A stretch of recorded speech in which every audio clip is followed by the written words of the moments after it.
बोलिए त्रिकालवर्ती नौ देवताओं की, मूल्यायिक अतिशयकारी श्री वासुदेव भगवान की, असीम शांतिदायक मूल्यायिक श्री शांतिनाथ भगवान की, आचार्य भगवंत गुरुवर श्री विद्यासागर जी महाराज की, परम पूज्य आचार्य श्री समय सागर जी महाराज की, परम पूज्य मुनिवर श्री नदोष सागर जी महाराज की, मुनि श्री निरुपम सागर जी महाराज की, पूज्य मुनि श्री निर्लोभ सागर जी महामुनि राज की, पूज्य मुनि संघ की नमोस्तु। भले ही भीड़ हो गए, आप सभी ध्यान से सुनेंगे। भले ही भीड़ होवे, मेला होवे, महाकुंभ होवे, लेकिन जीवितु भ्रमत सदैव अकेला। अपने आंसू अपन को ही पहुँचना पड़ते हैं। बोलो, कभी आपके आंसू पहुँचने कोई आया? मम्मी पापा, पति पत्नी, मित्र, रिश्तेदार, पड़ोसी, गांव के लोग? कोई नहीं। इक्को जीवो जाए दे, इक्को गब्बम में गिरने दे देहो, इक्को माल जुबानो, इक्को बड्डो जरा गही हो। ये जीव अकेला ही गर्भ में आता है, अकेला ही जन्म लेता है। जन्म लेने के पहले उस छोटे से गर्भस्थली में 9 महीने तक अंधकूप में सारे अंगों पांगों को सिकोड़ करके उस गीले स्थान में अकेला ही कष्ट भोगता है। आपको इतने बड़े हाल में भी यदि सब तरह से बंद कर दिया जाए और सारी लाइटें बंद कर दी जाएं तो आप इतने बड़े हॉल में भी अंधेरे में घबरा जाएंगे। सोचिए उस गर्भ अवस्था में क्या इस दशा इस जीव की होती है, जहाँ बिल्कुल अंगों पांगों को हिलाने की कोई व्यवस्था नहीं है, हिल डुल नहीं सकते, और चारों ओर कीचड़ भरा है, धातु धातु भरे हुए हैं, अंधेरा है। वो विष्ठा के गड्ढे से गया बीता है गर्भ स्थान। विष्ठा का गड्ढा तो देखिए होगा ना, उससे भी गया बीता है। बंधुओं, हमने और आपने अनादिकाल से लेकर आज तक अनंतों बार गर्भ में निवास किया है। कितने बार? एक दिन नहीं, एक महीने नहीं, 9 महीने तक। और कितनी कष्ट से समय बिताया है, शब्दों से कह नहीं सकते। केवल ज्ञानी जानेंगे, या जो जीव उन कष्टों को भोगता है वो जानेगा। बंधु, जन्म लेते समय भी इस बस जीव को जो कष्ट होता है, आदि विनाथ भगवान की पूजन में आप लोग पढ़ते हैं, जैसे निसरे जंतरी में तार हो। एक पतला सा छेद है, उसमें से किसी तांबे के या किसी चीज़ की तार को निकालना, पतला करना है तो जैसे खींचते हैं, ऐसे गर्भ से ये जीव बाहर निकलता है। इक्को जीवो जाए दी, इक्को गब्बम में गिरने दे देहो। अकेला ही इस शरीर को धारण करता है। इक्को बाल जुबानो, बाल अवस्था में अकेला ही जब चल नहीं पाता है तो सीधा उल्टा पड़ाता हुए तड़फता रहता है। किस तरह से धीरे धीरे एक एक दिन बिता करके बड़ा होता है। बैठने की कोशिश करता है, बैठ नहीं पाता है। खड़े होने की कोशिश करता, खड़ा नहीं हो पाता है। चलने की कोशिश करता, चल नहीं पाता। धीरे धीरे सामर्थ्य आती है, खड़ा होता है, बड़ा होता है। कैसे पढ़ाई लिखाई करना, कितनी संघर्ष, कंपटीशन हर जगह, चाहे वो पढ़ाई लिखाई हो, व्यापार हो, शादी विवाह हो, और भी सामाजिक जितने भी कार्यक्रम हैं। लेकिन हम लोग मोह की वजह से, अज्ञान की वजह से भूल जाते हैं कि हम अकेले ही थे, अकेले ही हैं, अभी आगे भी अकेले ही रहेंगे। तीनों कालों में हम अकेले ही हैं। मोह की वजह से, अज्ञान की वजह से, जिस कुटुंब में, जिस जाति में, जिस घर में जन्म लेते हैं, उन्हीं को केवल अपना मान लेते हैं। ये मेरी माँ है, ये मेरे पिता हैं, ये मेरे भाई हैं, ये मेरी बहन है। बंधु आचार्य लिख रहे हैं, संसार में अनंत अनंत जीव हैं और जो इस तरस पर्याय में निकल के आ गए, जो निगोद में हैं, ऐसे भी अनंत अनंत जीव हैं। अत्थि अनंता जीवा जैसिम न पत्तु तसाण परिणामा भाव कलंक शुपौरा निगोद वासम न मुंचती। अनंत अनंत जीव ऐसे हैं जिन्होंने अनादिकाल से आज तक लेकर के तरस पर्याय को पाया ही नहीं है।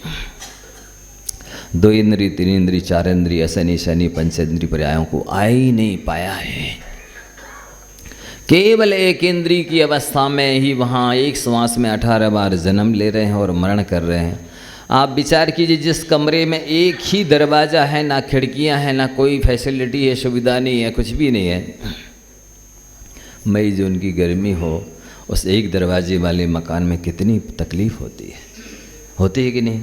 जिसके लिए विंडो है, एयर कंडीशन है, वेंटिलेशन बन रहा है, हवा प्रकाश बराबर आ रहा है, उनको तो समझ में नहीं आता।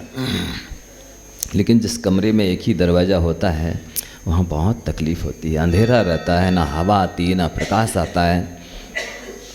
इसी प्रकार बंधुओं, जिस जीव के पास मात्र एक इंद्रिय, स्पर्शन इंद्रिय मात्र है, चखने के लिए रसना नहीं है, सूंघने के लिए घ्राण नहीं है, देखने के लिए आंखें नहीं है, अनादिकाल से अंधे हैं, विचारों के लिए हमेशा रात्रि ही रात्रि है, अंधेरा ही अंधेरा है, सुनने के लिए कान नहीं है, सोचने के लिए मन नहीं है।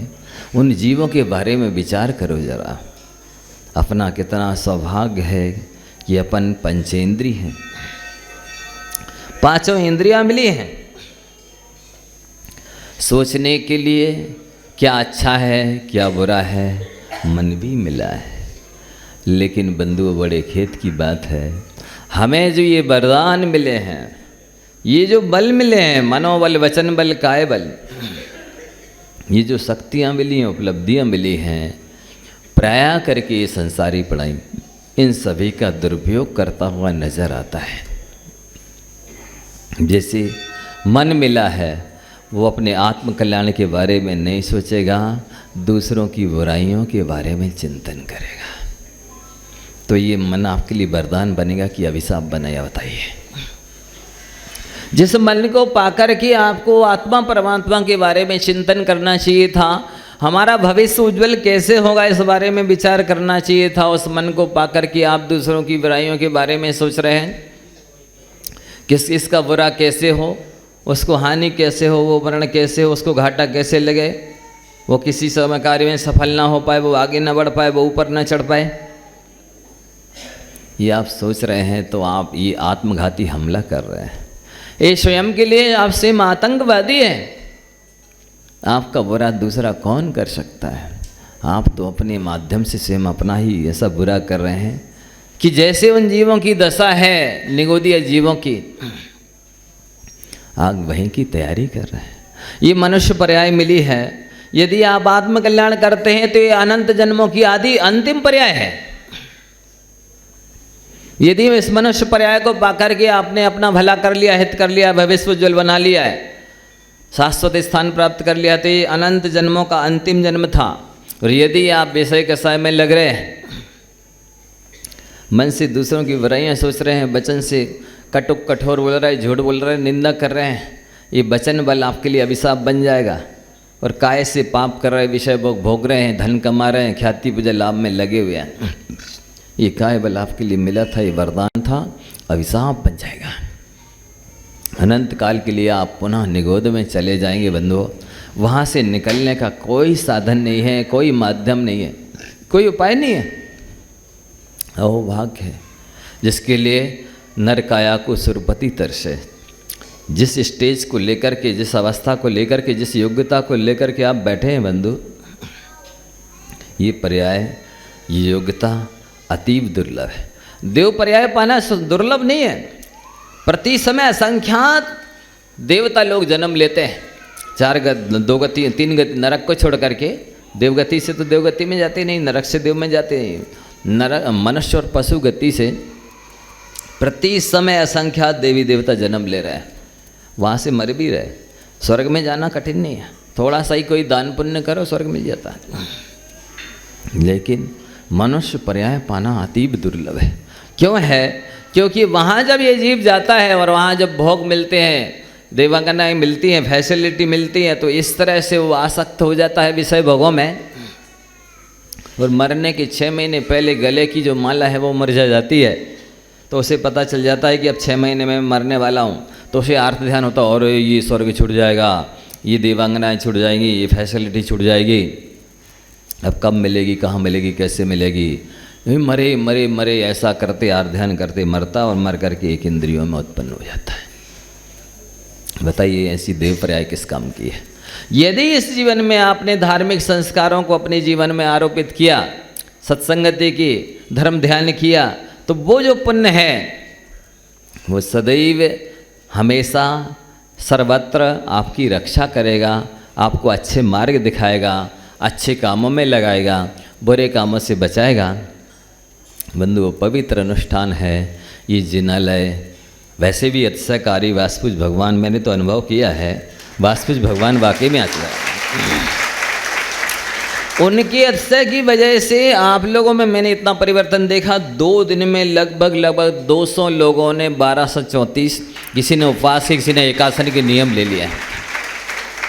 अभी कुछ लोग और रह गए हैं, उनको महिमा बता नहीं पाई। आज समय हो गया है, महाराज श्री को भी अपन को सुनना है, मैं समय रहते बताऊंगा कितने सहज उपाय से आपके लिए मैं कितना अनंत गुना सुखी बना दूंगा। यदि आपने मेरी बात मान ली, आपकी गृहस्थी नहीं छोड़ाएंगे, मकान दुकान नहीं छोड़ाएंगे, और सहज में आपकी मानव पर्याय सफल सार्थक धन्य धन्य कृत कृत हो जाएगी। मैं समय तरह बताऊंगा। अभी मैं अपनी वाणी को विराम देता हूँ। आज के आचार्य प्रवर 108 समय सागर जी महामुनि महाराज के, मुनि श्री निर्लोभ सागर जी, निरुपम सागर जी महाराज के, परम पूज्य अभीष्ण ज्ञानोपयोगी मुनि श्री निर्दोष सागर जी महामुनि राज की नमोस्तु मुनि। धर्मानुरागी बंधुओं, आप लोग ऐसी शांति से सुनते हैं कि लगता है सुनाते जाओ।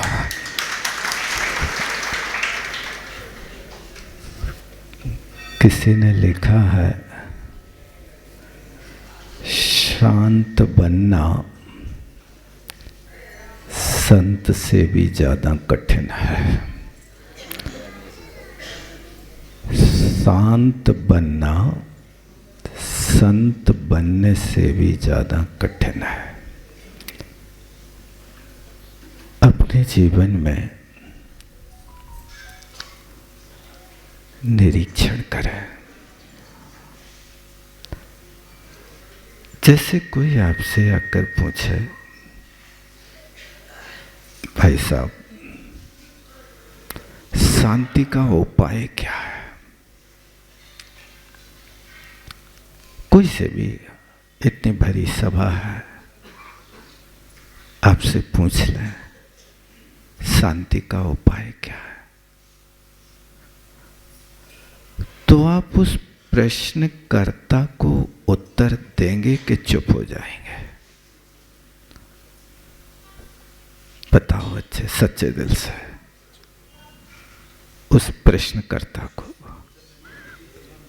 उत्तर तो दे देंगे ना। शांति का उपाय क्या है? आप लोग एक एक कागज पर लिख के रख देना, मैं भी सुन लूंगा कि आप लोग भी जानते हैं कि शांति का उपाय क्या है। हर व्यक्ति जानता है। आप दूसरों को उपदेश दे सकते हैं, भैया शांति चाहिए, शांत रहो, उठा पटक नहीं करो, लड़ाई नहीं करो, फैले प्रेम परस्पर जग में की भावना भाव, सब एक दूसरे के प्रति एडजस्ट करो और अपने जीवन को व्यापक बनाओ। अपने जीवन को गमले का पौधा ना बना करके जंगल का पौधा बनाओ। गमला का पौधा कैसा होता है? 1-2 फुट की जगह में सिमट करके रह जाता है। लेकिन जंगल का वृक्ष जो होता है व्यापक होता है। जंगल का वृक्ष होता है राहगीरों के लिए छाया प्रदान करता है, फल प्रदान करता है, सुख की नींद सोने के लिए वहाँ प्रेरित करता है। ऐसा अपना जीवन हो, इसलिए आप अपने आप में खोजो। दुनिया की वस्तु को अपन खोजने में लगे हैं। क्या अपने जीवन में शांति आ रही कि नहीं आ रही है? अपने हृदय पे हाथ रख करके देखो। किसी दूसरे से मत पूछो। आपको शांति, संतोष, समता, साधना और सहयोग, ये 5 सकार तुम्हारे जीवन में बढ़ रहे हैं तो समझ लेना कि आप मोक्ष मार्ग में बढ़ते हुए कदम वाले राहगीर हैं। फिर से बोलो, कौन कौन सी चीज़ें आपके जीवन में? शांति, संतोष, समता, साधना और सहयोग, ये 5 सकार आपके पास बढ़ रहे हैं। तो प्रकृति ने आप लोगों को अवसर दिया कि बात आगे ना बढ़ पाए और आप लोग स्मरण कर लें, याद कर लें 5 सकारों को, इसलिए प्रकृति ने अवसर दिया।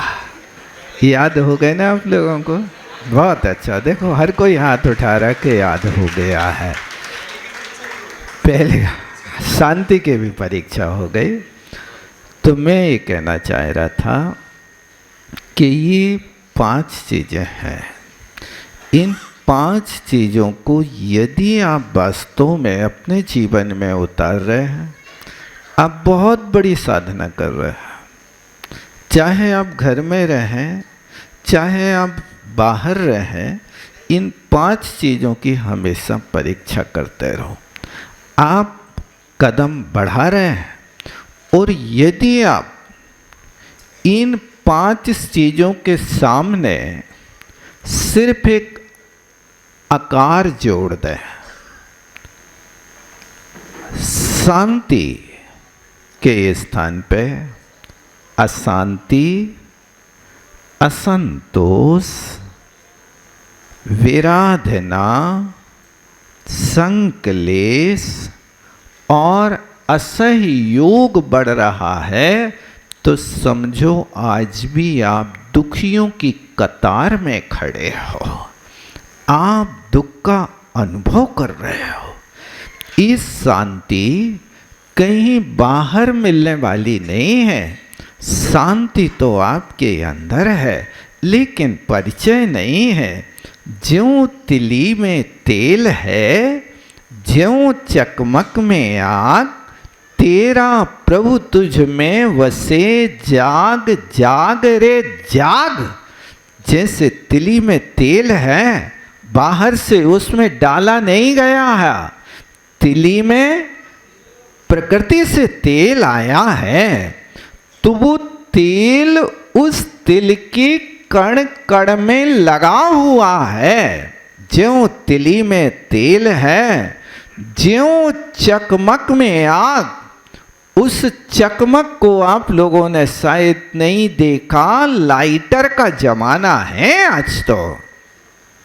चकमक वो होती थी, एक पत्थर के ऊपर एक छोटी सी रुई को रख करके एक लोहे की टाकी से उसको ठोकर मारते थे तो उसमें से आग निकल पड़ती थी।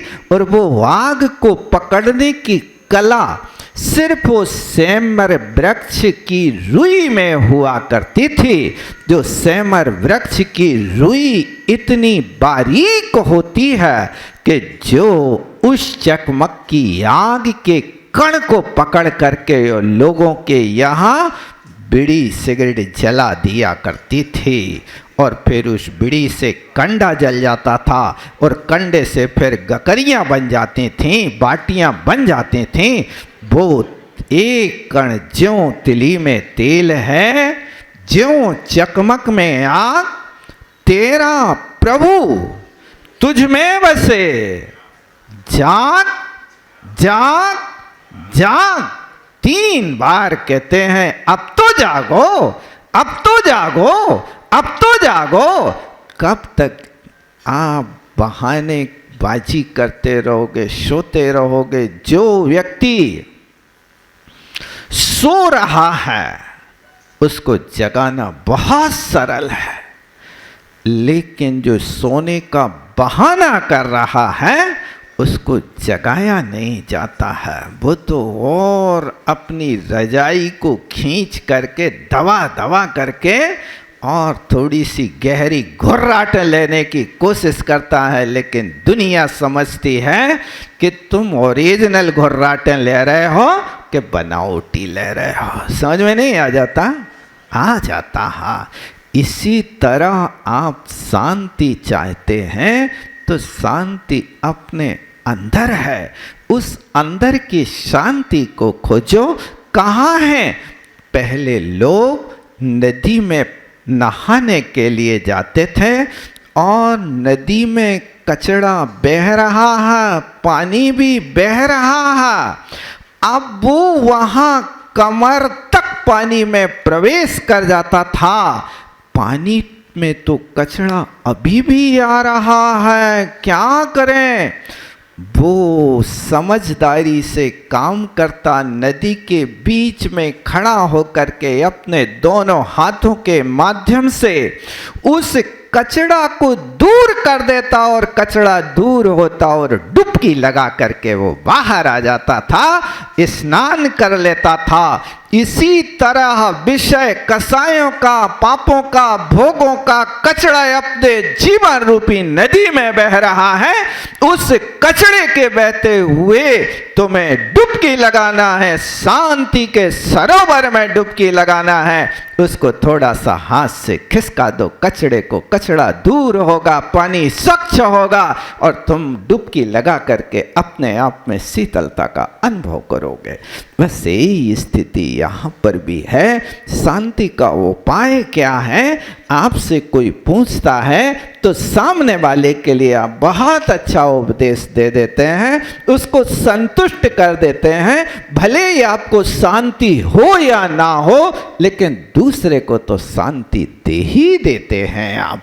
इसी तरह जैसे आप दूसरों के लिए उपदेश दे देते तो उस उपदेश को अपने जीवन में भी उतारने की कोशिश करो। जो दूसरों के लिए कहा, भैया प्रेम से रहो, आप अपने परिवार में इस तरह से जीवन का निर्वाह करो। बड़ी दुर्लभता से ये संयोग मिलता है। आप अपने परिवार को यदि अतिथि की तरह समझने लगो, आप कितने भी व्यस्त हो, कितने भी आपके पास 1000 काम पड़े हो में, और मंदिर के लिए बुलाएं कि भैया आ जाओ, आज बन जाओ तुम कोई पात्र। यहाँ ऐसा अनुष्ठान, भव्य अनुष्ठान, जहाँ आयतन में इतना विशाल काम करके रजतमयी वेदी बना करके और भगवान वासुपाद आद्य बाल ब्रह्मचारी परमात्मा को उच्चासन पर विराजमान करने का आज हमारी समाज ने ये अवसर पाया है। अहो भाग्य है हे भगवान। उच्चासन देने वाले जितने भव्य आत्मा विशुद्ध परिणाम वाले होते हैं, अच्छे भाव करने वाले होते हैं, उनको भी उच्चासन की प्राप्ति हुआ करती है। ये इसका फल हुआ करता है। छत्र लगाने वालों के ऊपर छत्र घूमता है। तुम 64 चमर लगाओगे तो तुम तीर्थंकर पद को पाओगे, और एक छत्र लगाओगे तो एक छत्र के सिर पे एक छत्रधारी राजा बन पाओगे। ये यहाँ पर ऐसा पद्म पुराण आदि में बहुत अच्छी तरह से उल्लेख किया हुआ है। मैं आप लोगों से चाहता हूँ कि आप दुनिया की वस्तु की अपेक्षा आकर्षित कम करके अपने जीवन को बस इतना अंदर में झांको कि हमारे अंदर शांति बढ़ रही कि नहीं बढ़ रही है। हमने इतना बड़ा जीवन गुजार दिया, हर व्यक्ति से मुख से यही निकलता है, हमारे पास सब कुछ है, सब कुछ है, शांति नहीं है। भैया, जिसके घर में शांति नहीं है और सब कुछ है, उसको ऐसा समझो कि जैसे आपने अपनी कॉपी में 50 शून्य रख ले और अंक एक भी नहीं लिखा है। शून्य आप कितने भी रखते जाओ, बिना अंक के शून्य की कितनी कीमत है आप बताओ भाई साहब? हैं? कुछ तो दे सकते हो, पॉइंट में तो कर सकते हो, शून्य में कुछ तो बता दो कि शून्य में से शून्य का गुणा करो तो क्या मिल है, शून्य में शून्य का भाग करो तो क्या मिल है, शून्य में शून्य को घटाओ तो क्या मिल है, बताओ। लेकिन आप दो हैं, तो दो में यदि 2 का गुणा किया तो क्या हो गए? 4 हो गए। 2 से भले 4, 1 से भले 2, 2 से भले 4, ऐसा कुछ गाना आता था ना, कैसा है, हैं? नहीं, एक और आता था, 1 से भले 2, 2 से भले 4, और ऐसा कुछ आता था। है तो है, वो तो है ही प्रसिद्धि। लेकिन एक और तो मैं ये कहना चाह रहा था कि जैसे आप यहाँ पर अपने घर में सारी की सारी संपन्नता, सुविधाएं, सुख खोज लें, लेकिन शांति ना होवे, तो वो ऐसा समझो कि आपने शून्य तो बढ़ाए, अंक एक भी नहीं लिखा। और एक अंक होवे और उसके सामने यदि 1 शून्य होवे, तो उस शून्य की कीमत कितनी हो गई बताओ? 10 गुनी हो गई। और 1 शून्य और आ जाए 100 गुनी हो गई, 1 शून्य और आ जाए तो 1000 गुणी हो गई। ये 100 गुनी, 1000 गुणी शून्य को यदि आपकी कीमत करना है, तो आप कीमत के पहले 1 अंक जुटा लीजिए, और वो अंक है शांति का अनुभव अपने आप में। चाहे जैसी विषम परिस्थिति हो, वो नहीं आती है तो उनका इतिहास पढ़ो।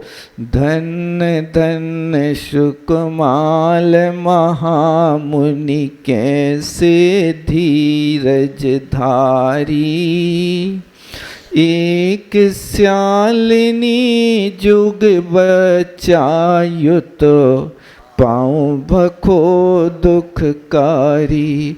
वे धन है सुकमाल मुनि जो अपने बीच से निकले हैं। वे भी किसी माँ के लाल थे, किसी पिता के पुत्र थे। वे भी कभी गिल्ली डंडा खेलते थे, गेम नहीं खेलते थे, पबजी नहीं खेलते थे। आज के समय में गेम आ गया है, इसलिए लोग घर घर में भी गेम खेल रहे हैं। क्या बताएं, आज के समय में बहुत गेम चल रहे हैं, नहीं चल रहे? ये गेम जब से आए हैं तब से मित्रता में, मिठास में अंतर आ गया है। देखो, 2 सगे भैया भी यदि शतरंज खेलें तो वे व्यवहार में तो सगे भैया हैं, लेकिन शतरंज के खेल में क्या है बताओ? ऐसा कोई भाई चाहेगा कि मेरा भाई जीत जाए, मैं जीत जाऊं, मैं जीत जाऊं? कभी देखना दोनों सगे भैया मिलकर के शतरंज का खेल खेल करके। ये दोनों सगे होकर के भी शतरंज अपनी अपनी खेल को बढ़ाती है, अपनी ओर आकर्षण करती है। इसी तरह यहाँ पर हम कैसी भी विषम परिस्थिति में रहें, उसमें आप हमेशा शांति का अनुभव करो। कैसी भी विषम परिस्थिति हो, उस विषम परिस्थिति में हमारी शांति ना खो जाए। आपकी पतंग कितनी ऊंची उड़ जाए, लेकिन पतंग की वैल्यू तब तक है जब तक उसकी डोर आपके हाथ में है।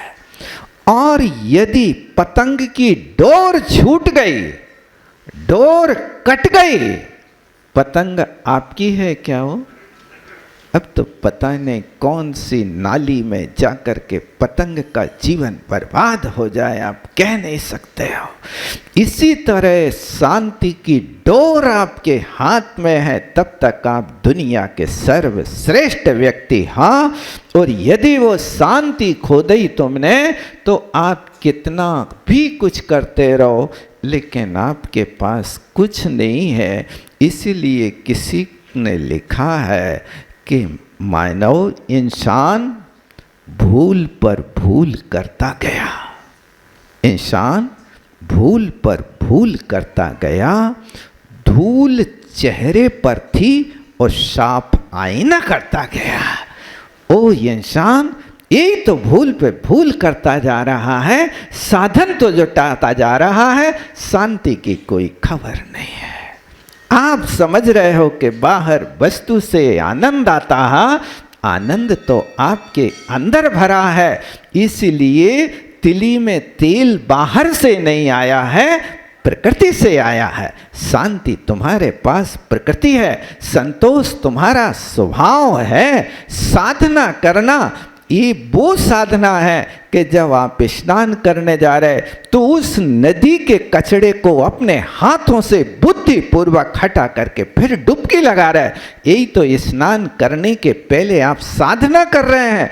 यही तो साधना मोक्ष मार्ग में है कि जिन वाणी गंगा की मैया में स्नान करने आए हो, जिनवाणी जग मैया जन्म दुख मेट दो। हे जिनवाणी जगत की मातेश्वरी जनक स्वरी, हे जनक जननी हमारे ऊपर इतनी कृपा कर दो कि जो आपकी कृपा तो जनक जननी कहती है कि तुम साधना करो। जैसे आप पानी के कचड़े को हटा करके डुबकी लगा रहे, इसी तरह यहाँ पर शांति के व्यवधान करने वाले कारणों को बुद्धिपूर्वक हटा करके आप शांति के सरोवर में डुबकी लगाओ, आनंद होगा। इसलिए 5 चीज़ें तो याद हो गई ना सबको? सबको हो गई ना? ना हुई हो तो एक बार और याद कर लेना। कुछ लोग कह रहे एक बार और सुना दो, फिर से सुन लो। शांति, नाम नहीं रहे कोई को तो शांति बाई याद रख लेना है ना। शांति, संतोष भैया तो हर पड़ोस में मिल ही जाते हैं, नहीं होते हैं? शांति, संतोष और समता। जब समता याद ना रहे तो धन्य धन्य सुकुमाल महामुनि कैसे समताधारी। समता को उनको पकड़ लाना। और बेबी याद नहीं रहे तो समता सागर तो है ही अपने, हाँ उनको पकड़ लेना। और साधना, वास्तव में साधना व्यक्ति को भगवान बना देती है। तो ये साधना बहन कोई ना कोई हुई है तुम्हारे मोहल्ला में, उनको याद रख लेना है आचार्य श्री की साधना। और सहयोग, जहाँ जरूरत है वहाँ सहयोग करने की हमेशा तत्पर रहना। क्योंकि तख्त पे हर किसी को वक्त है, तख्त पे हर किसी को वक्त है, लेकिन वक्त पर व्यक्ति कम वक्त है। कम वक्त में गाली नहीं बता रहा हूँ, कम समय वाला है। यानी तख्त पे आने की बात होवे तो आ जाते हैं, लेकिन जब वक्त पड़ता है, जब विपत्ति पड़ती है तो सगा भाई भी हमें कह देता है कि हाँ तुम्हें तो ऐसी रोज लगी रहती, हम कहाँ तक तुम्हारा सहयोग करेंगे। भैया दूसरे की विपत्ति में, दूसरे की पीड़ा में तुम कुछ नहीं कर सकते, तुम न तन लगाना न धन लगाना, बस उसके सामने इतना कह देना, घबराओ मत, मैं हूं ना। ये यदि तुमने उस विपत्ति के काल में व्यक्ति के सामने प्रस्तुति दे दी, उसकी आदि विपत्ति टल जाएगी। कोई ने तो सहारा दिया, यही तो हमारा जंगल का वृक्ष है। जंगल के वृक्ष को पानी देना नहीं पड़ता, वो प्रकृति से ले लेता है। लेकिन गमला के पानी को तो रोज सुबह शाम आप लोग सींचते रहते हो, दिए रहते हो। ये गमला के पानी की तरह बुद्धि नहीं, जंगल के वृक्ष की तरह व्यापक बुद्धि सहयोग में होना चाहिए, तभी तो हम इस शांति का अनुभव कर पाएंगे। इन 5 सकारों को जीवन में उतार लिया। ये प्रार्थना करो, हे आद्य बाल ब्रह्मचारी वास पूज परमात्मा, बस मेरे जीवन में ये 5 सकार बढ़ जाए, मैं अपने आप को धन्य मान लूँ। इसी भावना के साथ विराम लेता हूँ। बोलो आचार्य गुरुवर विद्यासागर जी महामुनि महाराज।